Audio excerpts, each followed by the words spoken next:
Our topic today is underrated, overrated. With how I hate everything popular, you can imagine I have some thoughts on the overrated category.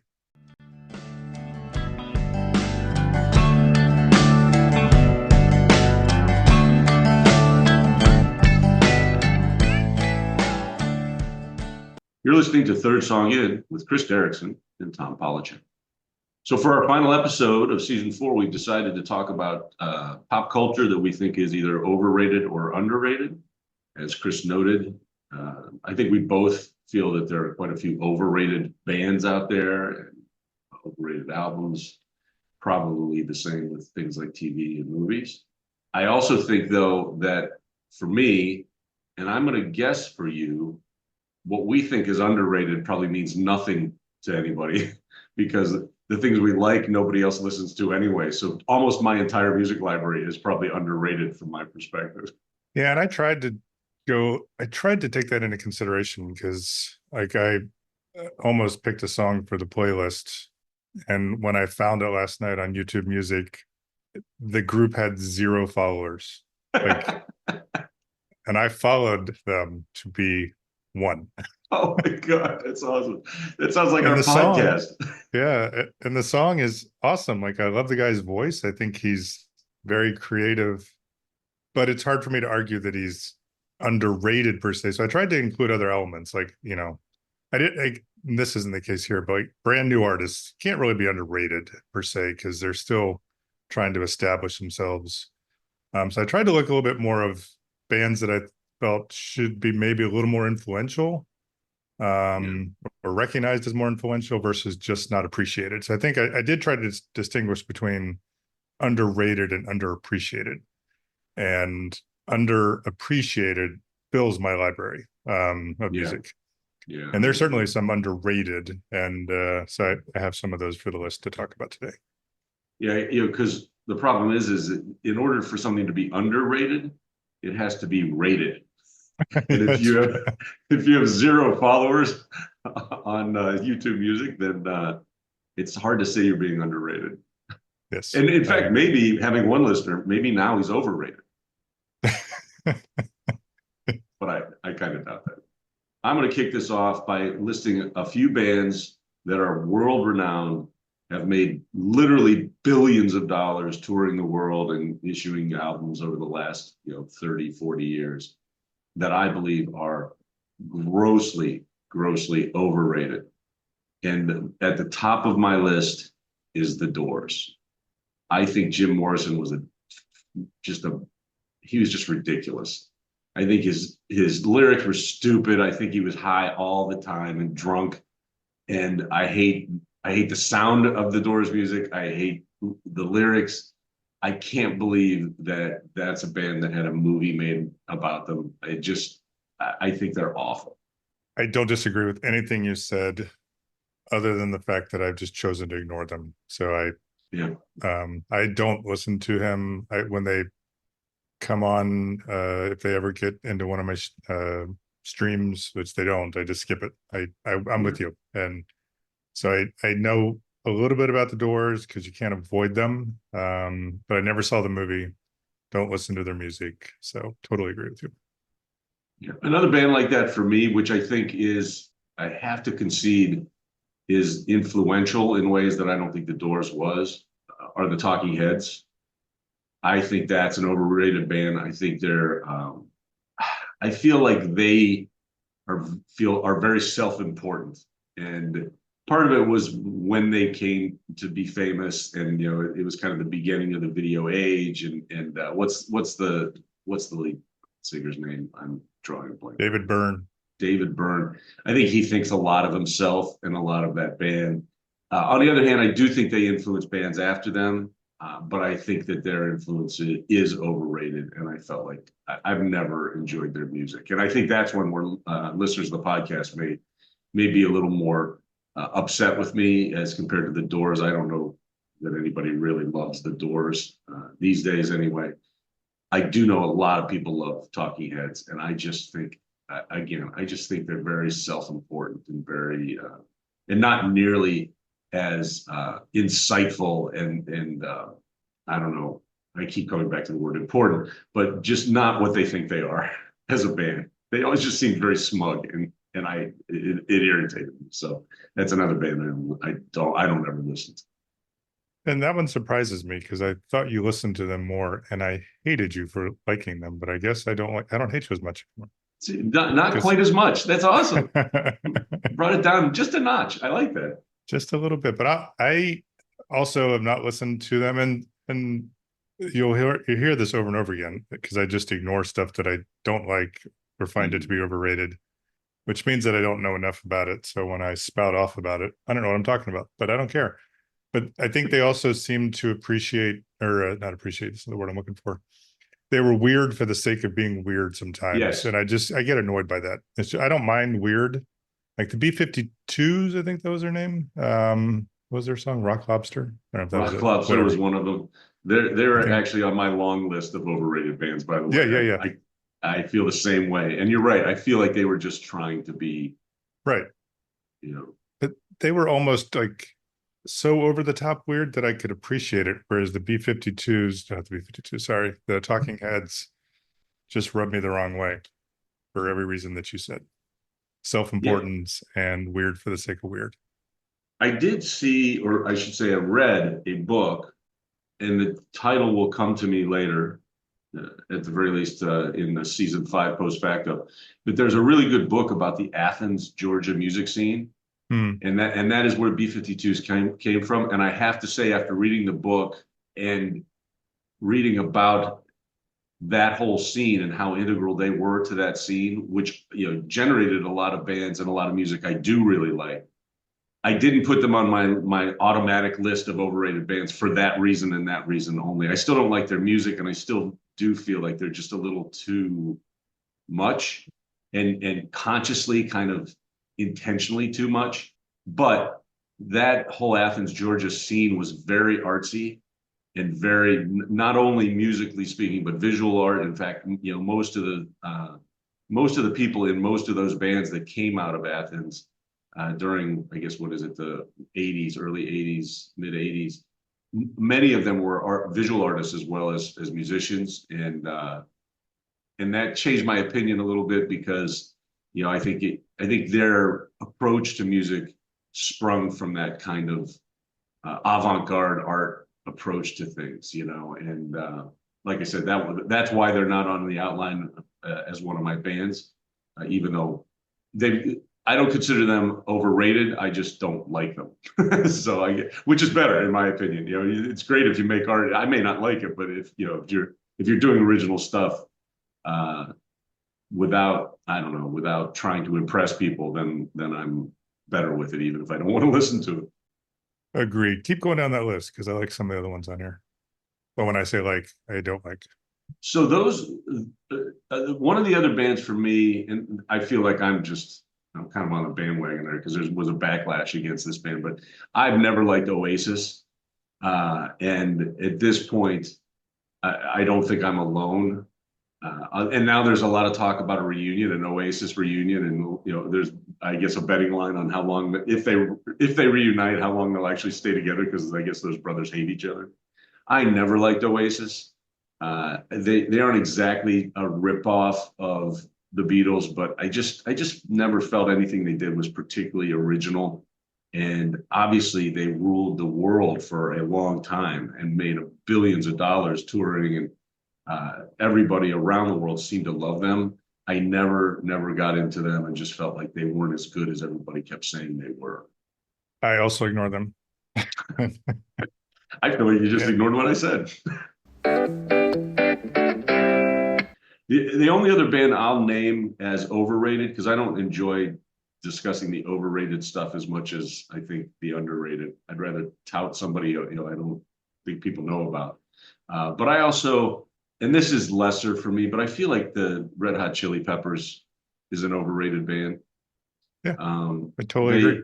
They, again, I like Talking Heads. I think they did have an influence. I think there are a lot of good bands and good musicians who really liked the Chili Peppers, and they play live with a lot of energy. I saw them at a festival once, saw a short set, and they're all over the stage, and of course this is a long time ago, but their music is better, in my opinion, than Oasis or Talking Heads. They're much lower on my list of bands that I think are overrated.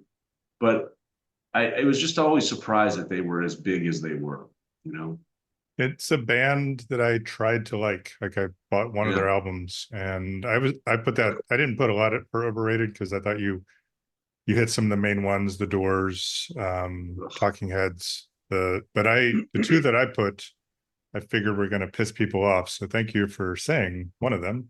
Um, but the other one that I find to be overrated, I actually feel they're overrated, but I also don't like them because they screwed me out of seeing them before they were big. It was Guns N' Roses. Hmm. And it's not that Guns N' Roses wasn't really good for, I feel, a short amount of time. Like Appetite for Destruction is Yeah. one of the greatest albums ever. There's no arguing with that. And I don't think they ever replicated. Not that it didn't have good music later, but I heard one time, and again, this shouldn't matter, but they're talking about the Rock and Roll Hall of Fame and that how Guns N' Roses were the shoe-in, like that they were definitely a Hall of Fame band, which may be true, but I feel like it's just based on, the brightest star shines, the shortest, whatever it's like. Yeah. They crushed it for a short amount of time, I feel like, and then they became, Fat Axel and whatever else they were. Sorry, that was a reference to Fat Albert for Andy. So he's got company Also, now. though, Fat a Axel. really, I like that. It's a really good band name right there. Fat I'm writing Axel that and one. Fat Axel and Slash. It is Um, that's a band that seemed to ride its own coattails, right? Because you're right, Appetite for Destruction, and it's not a genre of music I listen to a lot, but even I have to admit that album it rocks. I mean, it's yeah, really good. yep. And my personal story, and I don't know if I've told in this podcast before, but a buddy of ours and I don't know if he wants his name said on here, went to a concert where we were each seeing one of our favorite bands at the time. It was Y&T, who I will talk about a little bit more, and Ace Frehley and whatever his band's name was. So Ace Frehley, formerly of Kiss. Yes. So they were co-headlining. We both went, we got tickets, and on the tickets, the opening band was Guns N' Roses. But when we got there, Appetite for Destruction had already started to blow up. So I think they were a little too popular to be opening up. So instead, we got to see the wonderful Faster Pussycat, which is one of the worst concerts I've ever like shows I've ever seen. They were terrible. And I actually liked them later, but the show was horrible. But yeah, that was it. So Guns N' Roses screwed me. I still have that ticket showing that they were the opening band. And then our buddy and I probably to this day would argue who was the better co-headliner because he was a huge Kiss fan. So he obviously felt that Ace Frehley was better. I felt strongly that Y&T was better. But That's really funny though. You have a ticket for the show that didn't happen, right? yeah, Is that what you're exactly. Yeah, saying? Oh, that's yeah. really cool. That's definitely worth holding on to. I'm not sure I would have had the thought process to keep that ticket for all these years. Well, it's only because I would keep like I kept all the Yeah. sporting events I went to, and that one, if I can find it, I know the box it should be in. I mean, I wonder if that might be worth money someday. All right, let's move on to underrated. You said that'd be the Yes. funner. That's the funner part of our show. The yeah, this is I don't know. I'm just more comfortable talking about stuff I like as opposed to stuff I don't like, with the exception of the Doors because they fucking suck. But I kind of decided to look at some underrated bands. I tried to not pick ones that just nobody's ever heard of because again that defeats the purpose, I think. And I looked in genres. So I'm going to start with kind of a singer songwriter. I don't think anybody would consider him Americana. He's been around for a long time. The artist's name is Loudon Wainwright III. I feel like, as I said, that lots of people know about him or know his music, even if they don't know his name.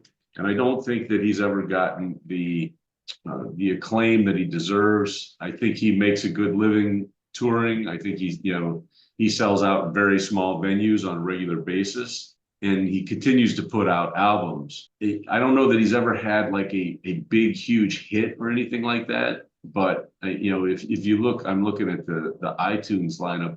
I mean, his first album, which was called Album One, came out in 1971, Wow. and his most recent album that shows on iTunes is called Lifetime Achievement. I haven't listened to that album, by the way. I didn't realize it was out. That came out in 2022. So he's been making music for 50 years, basically. I think he's fantastic, and I don't think he gets the acclaim he deserves. I just love his. It's kind of folk. He's very funny. You know, he's got. I think that he's comparable in a lot of ways to Randy Newman. I think he's very smart. I think he's. I think his lyrics are very interesting. And it has always been kind of surprising to me that he is not more well known than he is. I would say he is my underrated singer songwriter for purposes of this episode. I think he's known enough to be rated, but I don't think he gets the credit he deserves. And you mentioned him, so I'm going to riff off of it. I think Randy Newman's another one who's underrated. I think that he probably got some acclaim because of a couple songs like Short People. Most people probably know him for the song Short People Mm-hmm. or the Friends song from Toy Story, You Got a Friend in Me. But if you go back and look at some of his albums from the 70s and probably into the 80s, and there's one that I'm trying, I'll have it before we finish this segment. I mean, he's brilliant. And I Yes. think I hate to say this, but sometimes people suffer from their brilliance. Like, I don't think he's always able to connect. I felt like some of his albums were just a little too smart for their own good, which sounds really dumb. But I feel like it's true because Well, he this is seemed like America. it is. Yeah, that's. I've gone back and gotten into Randy Newman over the years, and again, I think he's well known now, but I don't think his music, some of the albums that should be more appreciated are not. So I think it's more that. It's not that he's not known, but I think that some of his music has just flown under the radar. The stuff that probably wasn't even his best stuff was, was popular, and the other stuff that was far better was ignored. I think that sort of fits the underrated as far as I'm concerned. Yeah, the only argument I'll make against that, and this is a very artificial thing to use to try to determine whether you're, you know, overrated and underrated, properly rated, is that he was inducted to the Rock and Roll Hall of Fame. Like That's he is a true. Rock and Roll Hall of Famer. So at least within the industry, I think he's got the recognition. That's Um, fair. Yep. and I would venture to say that I'm pretty sure none of the bands that at least I have listed as underrated are in the Rock and Roll Hall of Fame, and likely won't be. For example, I don't know. Loudon Wainwright deserves it in my opinion, but I can't see that happening. Fair argument. My underrated rock band is a surprise to no one who listens to this podcast. Certainly not a surprise to you, but I think Lucero out of Memphis, Tennessee, is possibly the best rock band playing right now anywhere. They've been around. They also been around almost 30 years, I think, at this point. I talk about them all the time. I'm not going to, you know, repeat things I've already said before, but particularly live, I've never been to a show better than a Lucero show. They play their anthem rock is amazing. Their ballads are amazing. I think that Ben Nichols, who's the lead singer and primary songwriter for that band, is astounding in terms of the lyrics he writes. They're just tight as hell. It is, if you've never seen Lucero live, you should go immediately to see that band. And I don't think that enough people know about I fully know about them because of you. them. But also I also appreciate them fully. I agree that they're underrated. And what's funny, well, I think I'm right about this. It is funny. The At some point you and I had our go-to band or the bands we were most proud of, and for you was Lucero. I thought at the time it was Drive By Truckers. Like I would buy everything Yeah. that they came out with, and I think the Truckers have risen a little bit more So I don't think you can call them underrated, but Lucero's never, for whatever reason, never got the acclaim that I feel they deserve. They've not released a bad album, and I still listen. They're in my. I know we don't do albums anymore, but I still listen to everything that they have. And that's because of you. So if they could just get more people to listen to you, Lucero would be rock stars. That's right. Drive-by truckers is you're right. They're an interesting example or an interesting topic because they are, I think, still underrated, but I agree with you that not as much, not as underrated, I guess. And it's all on a Yeah. sliding scale, I suppose. But they've gotten, I think, some credit that they fully deserve because that is another amazing band. But yeah, if I had to pick a more underrated rock band, I think Lucero is more underrated than the Truckers. I didn't go into the same categories as you, so I don't mean to cut you off. I know you were much more organized in this, but I was going to throw a couple names out, see what you think. So I already said one. As far as I doubt you have this band or this category, so I'll jump in and take it right ahead of your rap one, which I don't have a rap artist. Mm-hmm. It's heavy metal or glam metal, hair metal, and that would be Y&T, standing for Yesterday and Today. They're a band out of San Francisco. They toiled for years and years. If you go back and listen to their earlier albums, people that know way more about music than I do, like Y&T shows up on every list of underrated artists. And it's a shame because sort of like I talked about with Randy Newman, their better stuff didn't get the attention it deserved. And I think they bent to the record labels and put out some more popular stuff. Like they did a remake of Your Mama Don't Dance, I which remember yeah, and they did another song that will be on my playlist. So at some point, I think they decided they, for good reason, wanted to make some money and get some attention, and they became more of a hair metal band. And I don't mean anything against the guys, but they just weren't. I mean, they were heavy metal guys. They weren't hair metal guys. They were not attractive dudes. So when they got their that. hair and they got their hair all, you and I went to that concert for TNT, and the lead singer had the longest, prettiest hair we've both ever seen. I remember. And and you had the greatest line ever. You looked at me and you're like, every guy in here is jealous. Like there's hair. I think you said hair envy or something like that. And those guys were pretty. I mean, they were Norwegian dudes. They were good looking dudes. Y&T wasn't, and they tried to fit in because that's what the trend was. And Yeah. but yeah, I think if you go back and listen to their earlier albums, especially, they put out some really solid stuff. "Keep on Running" is one of the most catchy "fuck you" songs because it's to a girl who he was in love with, and it's only when he got bigger that she wanted him.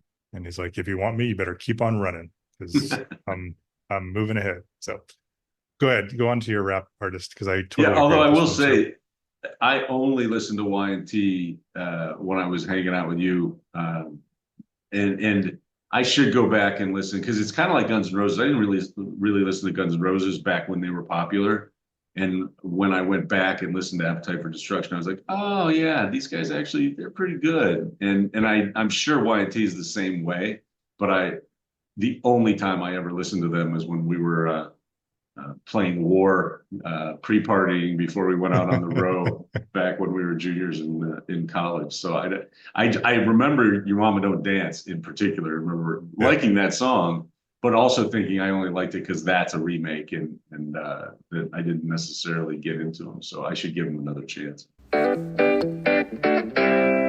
I do have an artist, and I am no expert in the area of rap or hip hip hop. hop.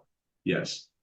And so I'm on less firm ground to say that this guy is underrated, but I feel like when I hear or read articles about important rap or hip hop artists or seminal artists, his name does not come up very much, and that's Mos Def is the name of the rapper. He now goes by Yasin Bey, and I love his solo work. He's done a lot of collaborative work as well. I think he is really, first of all, I think he's really brilliant. I think he's a really smart guy. And I don't think that he's gotten the credit he deserves. Now, again, I'm not as plugged into the world, believe it or not. This 58-year-old white guy's not as plugged into the world of rap and hip hop. But it does seem to me that he doesn't necessarily get the credit that he deserves. Now, he was in a duo called Black Star, and I do think they are considered to be very, very important. But I didn't really, and I haven't listened to a lot of Black Star, but I've listened to a lot of his solo work.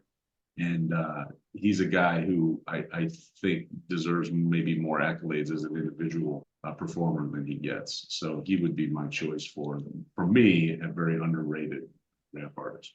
I don't know a lot of rap artists, and he is one of the few, one of my favorites. His song "Mathematics" is Yes, in yeah, every one of my playlists. It's another. I mean, overused this word on this episode. I always pick one word to overuse, but it's a brilliantly written, and brilliantly performed song. It's one of my favorite songs, rap or otherwise, and I yeah. still play it every once in a while for people. And everyone like. I mean, it's a great song. I don't like I said, I think he's probably a genius. He seems really smart. I've heard him speak, and just when you listen to the lyrics of the songs he does, he's also an actor, and he's a really good actor too, I find. And he's been in some series television, and he's been in a bunch of films. And then I have a band that this again, this is probably borderline because I do know a lot of people know about the band Social Distortion. I they're probably my favorite punk band, and I feel like they are at least slightly underrated, and felt like they deserve a mention in this episode. I just think they're a lot of fun. I think they've got maybe a little bit more of a sense of humor than some punk bands do of their generation. But I don't know that they've ever put out an album that I didn't really like. Unfortunately, I've never seen them live, and I think that from everything I've heard, that's the best way to see that band or listen to that band is to actually see them perform. Also, one of my favorites. And fun fact, I used one of their songs in an interview. I had to do a presentation for an interview of mine, and I used Ring of Fire, their remake of the classic Johnny Cash song. So yeah, that's a great version of that song. I love that song. I only have a couple more to add. You, as usual, did a nice organized job. I just threw a bunch of names on there, and I'll riff off of it. One that I'll be interested in your take, and it's somewhat of a riff because he started in more of a punk or rock band, was Bobby Bear Jr. I know his name is very famous because of his dad, especially, Yeah, but I feel like he's one that, for whatever reason, has never achieved the success that I feel that he could have, if not should have. Because shoot, you probably know I should have prepped, but the one album, something criminally yeah, the Young uh Criminal Starvation League. young criminal starvation, like, thank you, sir. Yeah, That is one of the best albums that I know of. I It's good agree. from start to finish. He does a great remake. I think Painting Her Fingernails, I think, was one of his dad's songs, but the original stuff on there, and it's not just that it should have been popular, it's just that it was different. Like, that's the other thing, is I feel like he had his own little area carved out, and if he had found a way to keep going with it, and I really don't know. I know there's a documentary out there on him. I think it's called "Don't Follow Me, I'm Lost," which sounds like a fan one. It's a line from one of his songs, Yeah, but I feel like he's one that is, let's go with the word again, criminally underappreciated, because he's got all kinds of talent. It's just never quite came together, and I'm not sure if there were personal reasons for it, if they were all professional, that he just never achieved the success. But that album, I thought he was going to be a superstar when that album came out.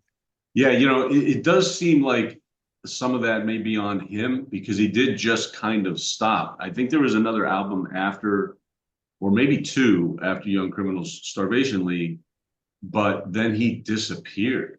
I saw him live in between maybe his first two albums. He played a really small place in Chicago. It was awesome. It was fantastic. But then all of a sudden, an album came out, and I don't know if he toured behind that album at all, even because I probably would have tried to go see him again. But I agree with you that album in particular, I don't really have one that I could say I like better than that. And I love to listen to that album. So he may have shot himself in the foot somehow and just he Yeah. stopped producing stuff, but he does, I think, deserve more credit than he gets. Yeah. And the band that he was in before he went solo, just called Bear Jr., it was straight ahead rock and roll. Mm-hmm. And they were good. I mean, I wouldn't say that their albums were great, but there's some songs from at least one of those albums that are still in my rotation today. So I have two Yep. others, and then we can move on to a question from Jonathan. This is one that I struggled with as far as either underappreciated or underrated. And it's Will Hoge. I think that's how you pronounce his last name, Hoge. He's a singer-songwriter, and he's a guy that feels like in 20 years that he could still be putting out music and just in the vein of, I'm not saying he's a John Prine, but continuing to put out great topical and Mm-hmm. relevant music. And it seems like he should, influence isn't the right word because it's hard to be an influential singer-songwriter, other than the fact that I think he has some creative and fun songs that are relevant. Like he has a song called "Whose God Is It?" It's a criticism of the United States and religion. It's basically a bar, in the netherworld where all the gods from history hang out, and the American God shows up, and everyone's like, "Oh, great, here comes that asshole." He loves guns and all this other stuff, and just how we've merged our culture with our religion. It's a Yeah. great song, and it's funny, and some people would probably listen to it and not even get it. Like that's the other thing, is it's clever in that way. And then last but not least, and this is going back to Lucero, there's a great YouTube video where, shoot, I just blanked on his name. Ben Nichols does one of, and I say his name is Joey Nicer, but on the video he said Joey Knicer. He does one Yeah. of Joey Nicer's songs and Joey Nicer's from Glossary. And I think that Glossary is one of it may just be underappreciated, but because they're no longer, he's recording, I think, with his wife mostly. But Joey Nicer as a songwriter is one of the best. And I think he has flown so far under the radar. I think Glossary has less than 100 followers on YouTube Music. Any one of their albums is as good of an album as there is. That band was just so unappreciated, which is unfortunate. So I don't know if it falls into underrated or underappreciated, but Glossary definitely deserved more attention than they got. And I feel like if someone like Ben Nichols is out there pimping his name, that's a good sign that they are definitely underappreciated by the public, but appreciated by the industry. I didn't know of his association with that band. I just knew there was a band that was called Glossary. Check him out, dude.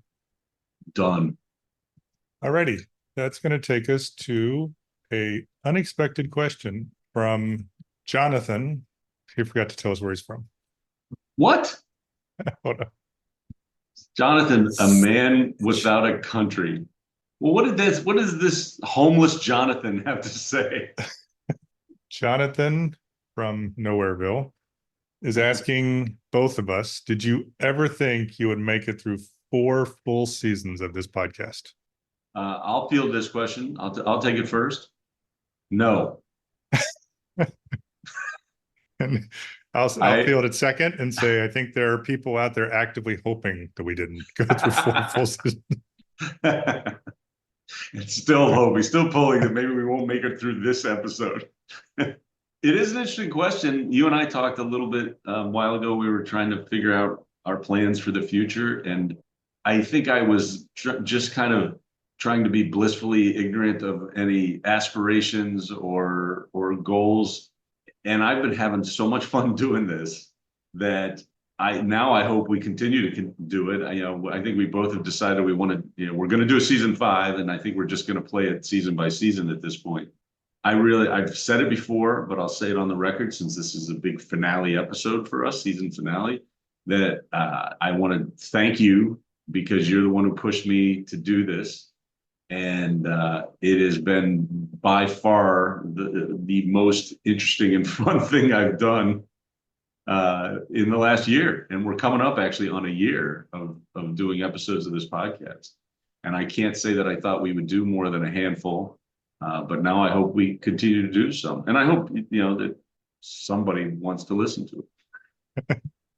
Well, I will echo my thanks to you because if you weren't driving us forward, we would have only done 2 or 3 episodes. I mean, you set the schedule, you make sure that we have a script in front of us each week or whatever. So yeah, you're the driving force because I may have come up with the idea, but you are certainly the reason that we continue to, I think, make pretty decent podcasts.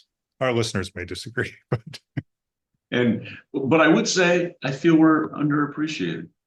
I think we are, Boom. if not underrated.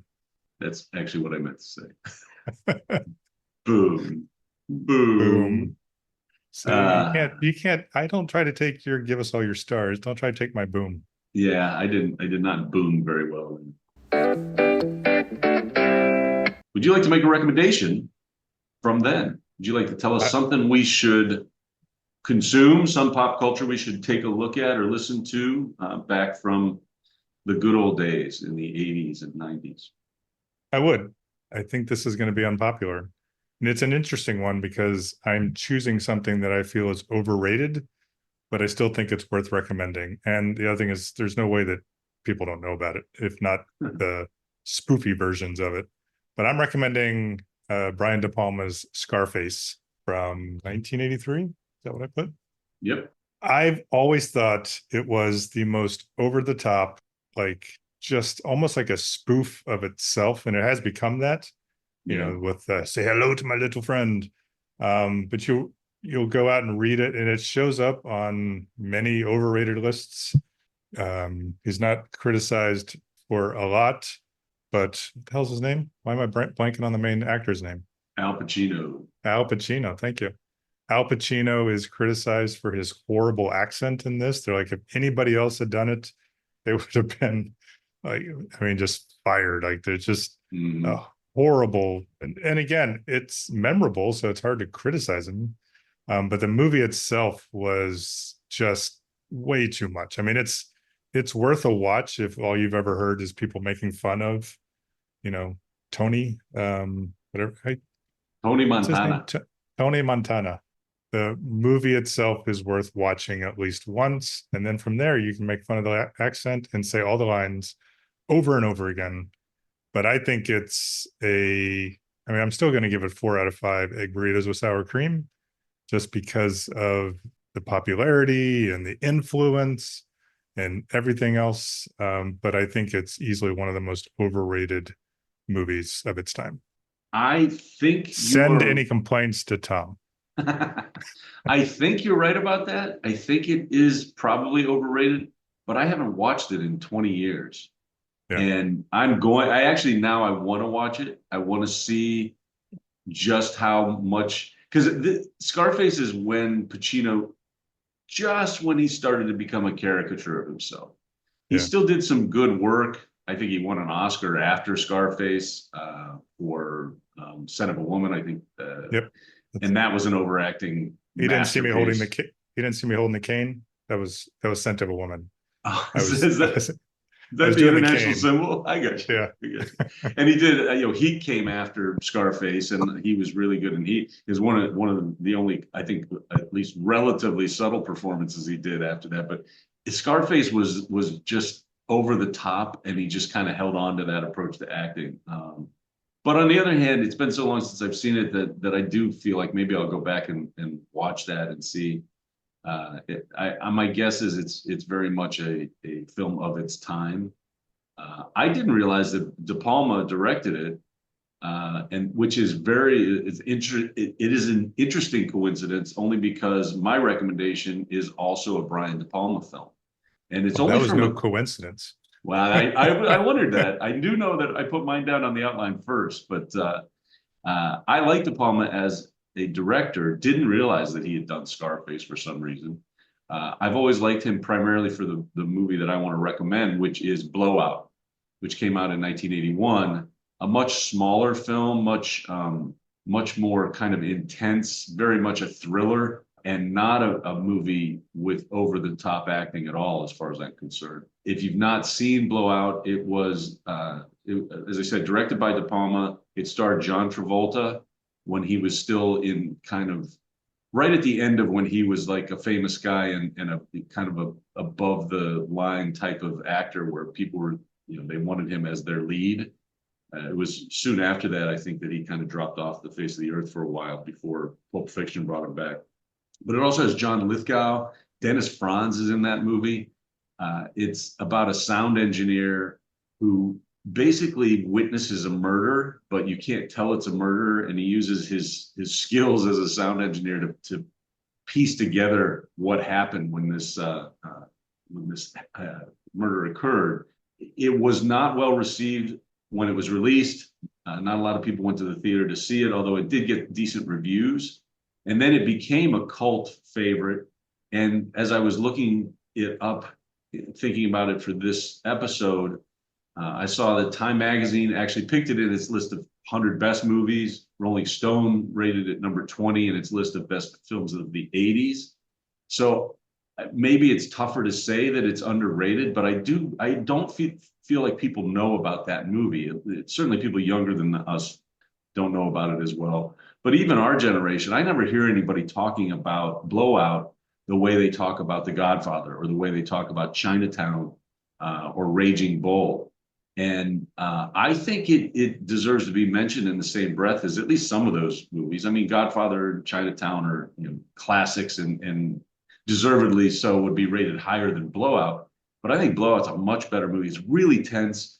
I think that Travolta does a nice job. It's a very subtle performance by him.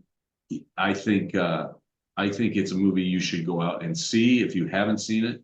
And I am rating it 5 out of 5 egg burritos with sour cream as my recommendation for an underrated film. I hate to just keep saying this, but I totally agree with you. And I think it's particularly enlightening, which is why I chose it, that Blowout is not better known when Scarface is, because Yeah, especially since it's the same director, you have, some big time actors in both.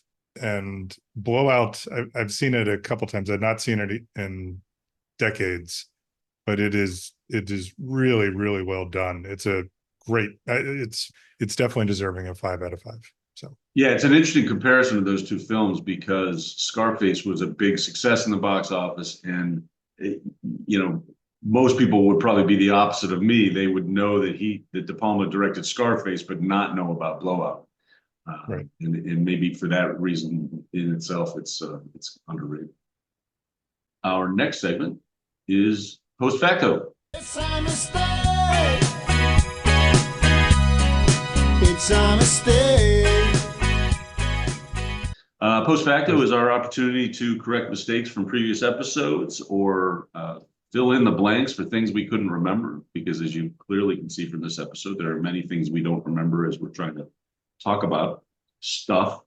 I've got a few things I just wanted to point out. I was very, very disappointed in myself when I was editing our last episode about coming of age movies and books and TV. I highly recommended the movie Juno and failed to mention that the lead was Elliot Page. At the time the movie came out, she was Ellen Page. But I named a whole bunch of actors and didn't name her, and she was the highlight for me of the whole film. I think it was a great ensemble cast, and I think it's a fantastic movie, but I couldn't believe that I didn't mention that she was the lead of the whole thing. She's the pregnant teenager that the whole film revolves around. So I wanted to point that out and correct that mistake or that lapse on my part. You lapser. I lapsed. What am I going to do? In a similar way, I talked about the way back and recommending films that are coming of age films. I didn't mention, again, 2 of the highlights, not the stars necessarily, but 2 real highlights of the film. Sam Rockwell, who he's kind of the mentor character for the kid who's trying to find his way over a summer and become a little more confident in himself. And Maya Rudolph, they play the two of the managers. I think she's the general manager of this water park that the kid goes to work at, and Sam Rockwell is an assistant manager, I suppose. They're in a relationship. They do a whole lot with relatively little screen time. Maya Rudolph in particular is just fantastic, and she's not in the movie a lot. Sam Rockwell is frankly an underrated actor. I think he deserves more credit than he gets. He's awesome in that movie, and I failed to mention both of them as highlights of the way back. You got anything? I actually do. Sweet. I'm shocked, but I actually have one from this episode. I Okay. did want to say that the album I was thinking of from Randy Newman was called Good Old Boys. It was released in 1974. It was originally conceived as a concept album, but it's a nice, deserving critique of the South. And I think it's that sort of stuff where he had social commentary, but that one definitely flew under the radar, probably because of its political nature. But that's an album that I would definitely encourage folks to check out from Randy Newman, who, as Tom pointed out, is in the country, or not the country, the Rock and Roll Hall of Fame. So probably not underrated, but I think that album is. Yeah, I haven't listened to that album. I just added it to my library because I'm going to listen to it after we record. Perfect.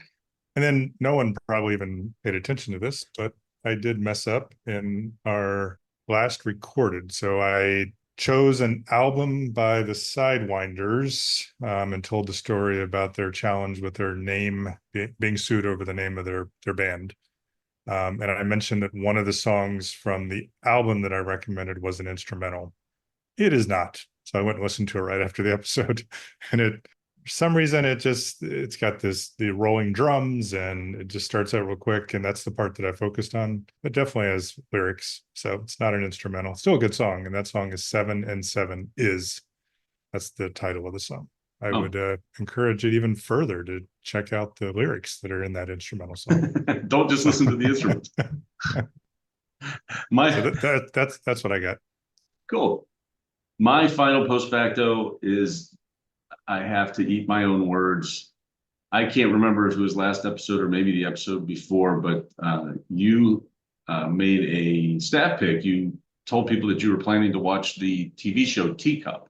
And I very bravely said that I thought I would be willing to watch that TV show, even though it seemed to be kind of scary. And, I believe you called me names, so I felt like I had to stand up for and express my courage.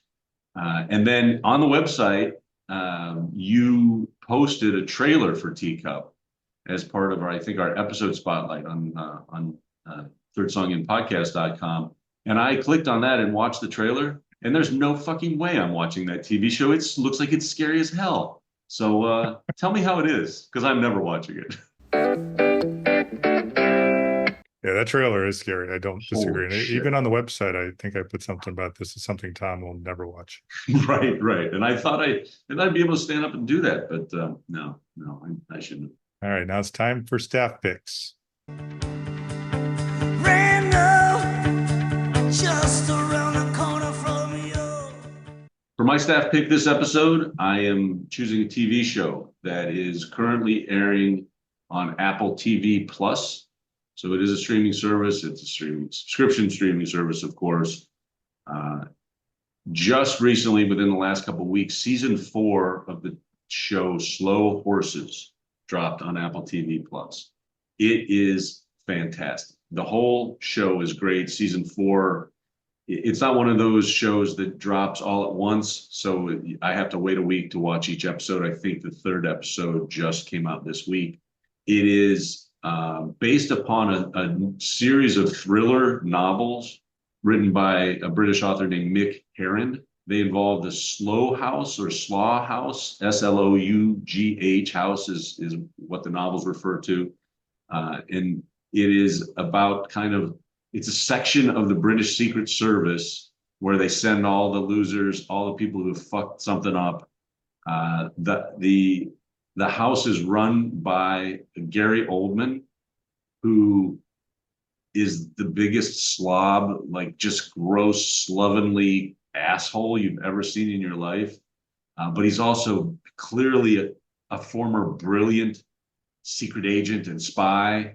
And you get the impression that while he's keeping watch and kind of hurting these awful agents who fucked up somehow in their career, he's also doing really important intelligence work for the British Secret Service, not Secret Service, British Intelligence Service.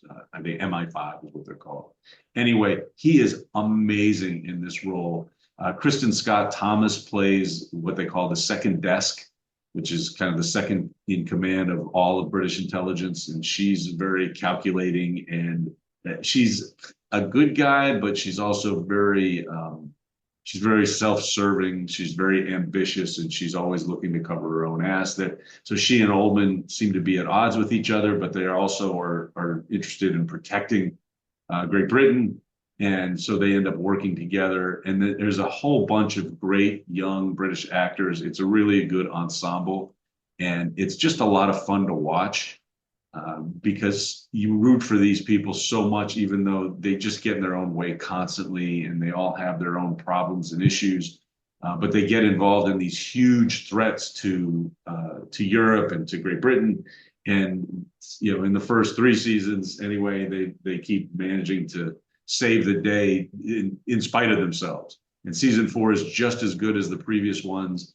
And as I said, it's worth watching only to watch Gary Oldman just be kind of hilarious and gross. And, he's kind of a Columbo type of character, except about 100 times smarter, but also 100 times more disgusting. So I think it's awesome, and I recommend it. The newest season just dropped, but I would go back and start with season 1. I think it first came out probably in 2020 or 2021, something like that. Really, really good show.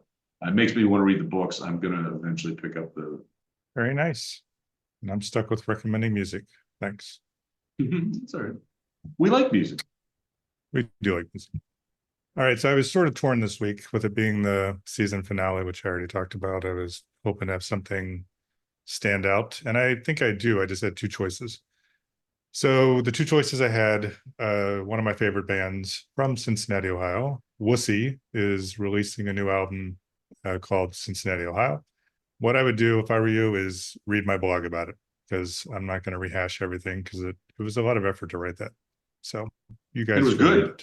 Very good. Thanks. So in the blog, I talk a little bit about why I've remained so attached to Cincinnati and artists that come out of there, even though I haven't lived in Cincinnati for probably 30 plus years. Don't associate with anything else in the city other than sports teams.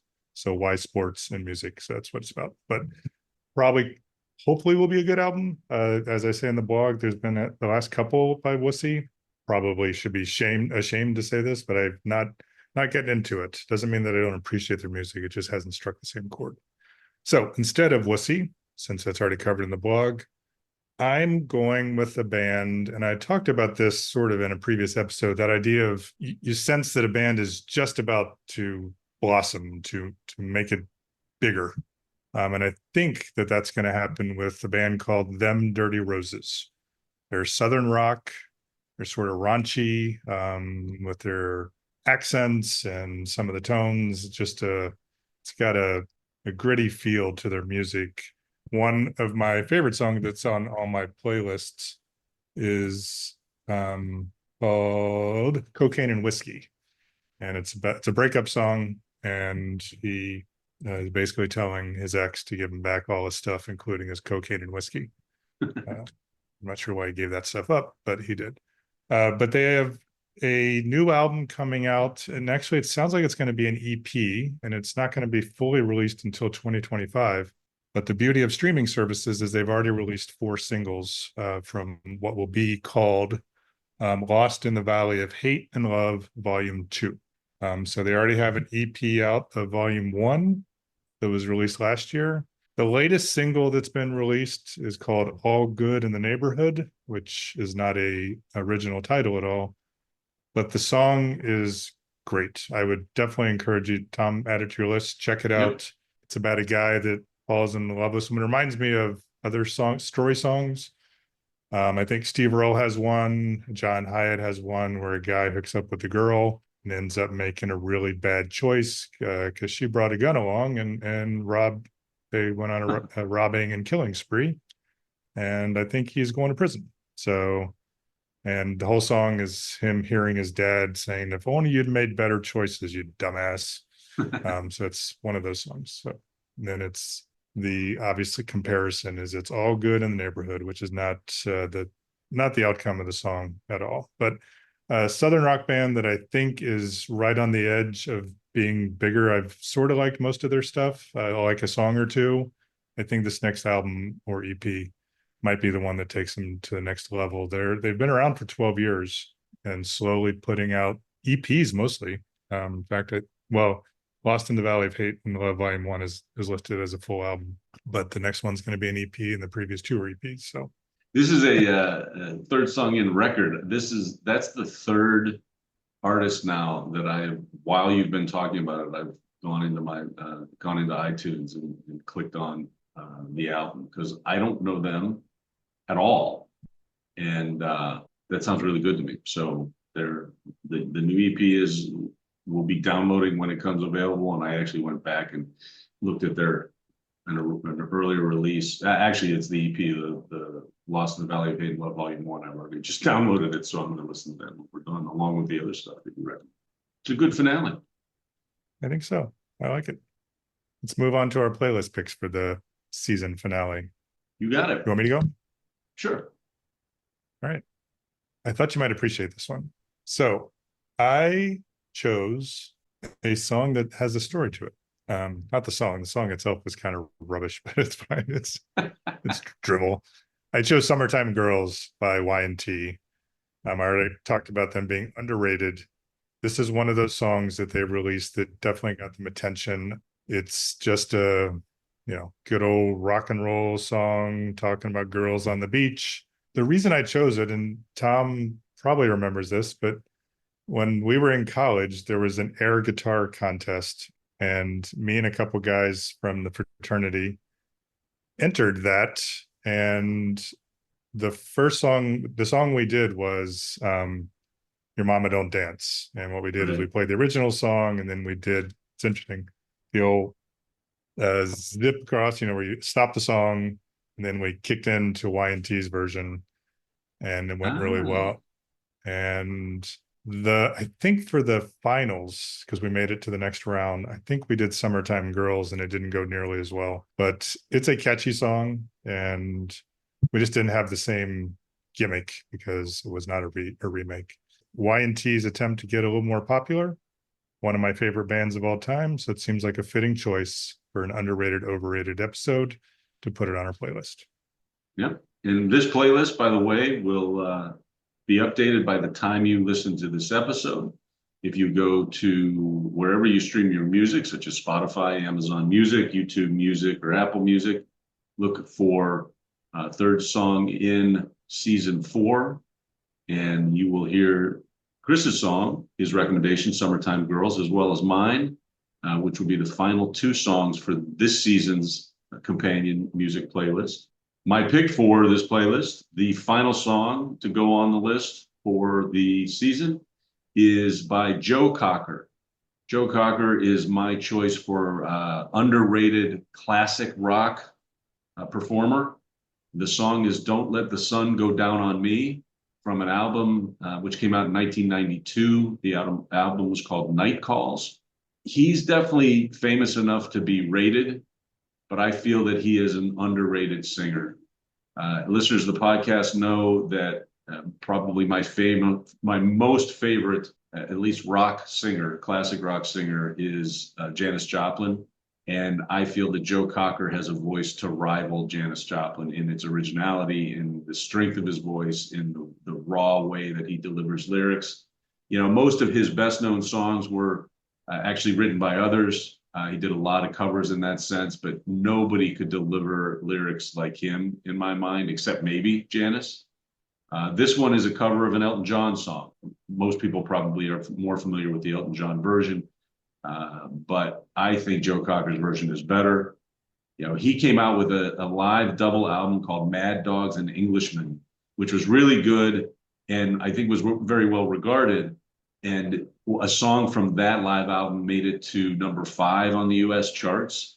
But I went back and looked. He released 22 albums over 43 years, and he won a single Grammy for what I would argue is the worst song he ever did, which was a duet with Jennifer Warnes called "Up Where We Belong." I feel like it might have been a movie soundtrack sound or something. I hated it. He is ranked on Rolling Stone's greatest singers list, but he's ranked 97 out of 100. And Mm. to me, that's underrated because I feel like he's top 20 at least. For me personally, it's probably top 10 because of my cockeyed view of what makes a good singer. I think our generation, when they think of Joe Cocker, probably if they close their eyes, they picture John Belushi on Saturday Night Live doing Joe Cocker. But I just think he's an amazing singer, and I don't think he got the credit he deserves. He may be, and probably is, in the Rock and Roll Hall of Fame. I forgot to check that. Even if that's true, I don't think he is. He's gotten the credit he deserves as just an amazing, amazing singer. So those are our playlist picks. As I said, look for our playlists wherever you stream your music. Download them, listen to them, share them, please. We're very proud of these playlists. We also have a couple others. Depending on the episode, we've issued some special Third Song In Presents type of playlists that usually involve selections by ourselves and our special guests. So you can find all of that stuff if you search Third Song In on your favorite music streaming services. Third Song In is recorded in Chapel Hill, North Carolina, and Joliet, Illinois. Email us at thirdsongin@gmail.com. Tom and I are checking that daily. We'd welcome any recommendations, criticisms, ideas for future episodes. You can do the same thing by going to our website, thirdsonginpodcast.com, where you can communicate with us directly as well. It goes to the same email address, if you're wondering. You can find links to all the playlists that Tom has mentioned before, all the different seasons. You can listen to the podcast directly. We put all of our recommendations and staff picks on the website, and also some fun little videos to highlight each episode. You can find our podcast where you're listening to it right now, of course, but also on Spotify, Amazon Music, YouTube Music, Apple Podcasts. Rate us, review us, give us all your stars. We would really appreciate the feedback. We would. We also have a Facebook page where you can communicate with us. We try to post updates and links there as well. This has been our season 4 finale. We plan to be back for season 5 in early November sometime. Chances are first week, that's what we're going for. We've already booked at least one guest. We're really excited. And we've got some good ideas, I think, for future episodes. So don't go away from us. Just keep your eyes out. And, if you follow us where you listen to podcasts, you'll get a notification. Come back when season 5 starts. You've been listening to the season finale of Third Song In with Chris Derrickson and Tom Polachek. Thanks for listening.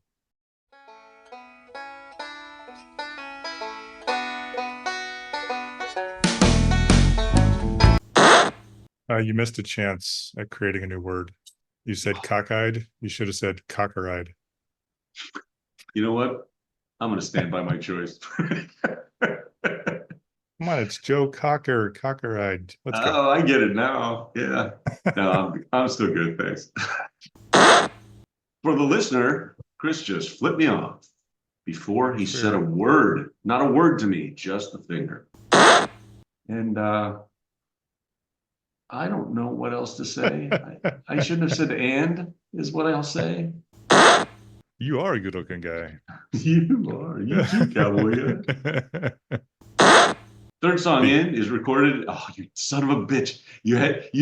We almost made it. We almost made it.